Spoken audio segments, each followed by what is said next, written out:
Alright, this is just another update video on how my motorized bicycle is coming along, and it's pretty much, I guess you could say it's ready to run. I mean, I've already ran it once and I didn't record it. I should have recorded it, but I've only ran it for maybe 8 minutes and I had to restart it like a couple times, so it ran for like a total of 8 minutes.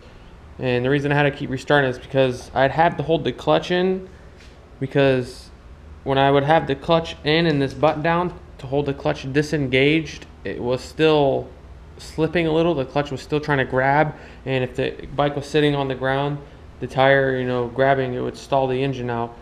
So I had to hold the clutch all the way in, and I kept having to give it a little bit of throttle here and there, because if I didn't give it throttle and just let it sit there and let it idle, it was the engine would just die. It would shut off, because I think I need to mess with either the idler screw here or maybe some of the slack that's in the throttle or something.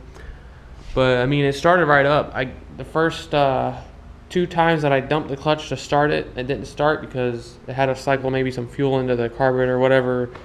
But the third time, and I might not have been going fast enough, but the third time it cranked right up. And so I've ran it, like I said, about 8 minutes total.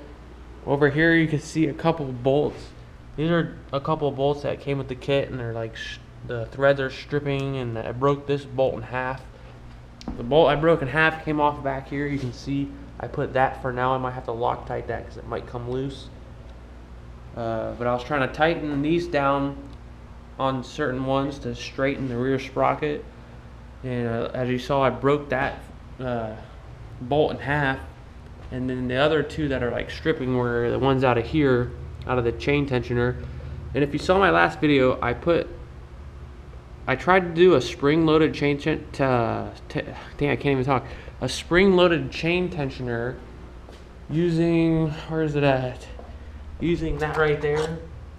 That is a pulley off an old derailleur, to help guide the chain, but it wouldn't work properly for some reason. Like, sometimes it would be okay, and then it would pop off. And if I tried to roll the bike backwards, it'd pop off every single time. So I'm just gonna try and use the regular derailleur that came with the kit. I put some grease on there to help maybe the chain slide easier, because this wheel that's right here isn't really lined up. It needs to be kind of bent this way to line up with this rear sprocket. But I mean, I don't know. That, to me, if you get one of these kits, the hardest thing is to align, this rear sprocket with the drive sprocket that's inside of here, and the chain tensioner. It's pretty much the drivetrain, to me, is the hardest thing. I had a bunch of trouble with the front motor mount, but as you see it now, I mean, it's pretty solid. The engine doesn't really move at all. If I was able to take my other hand, let's see. You probably can't tell, but the engine doesn't move at all.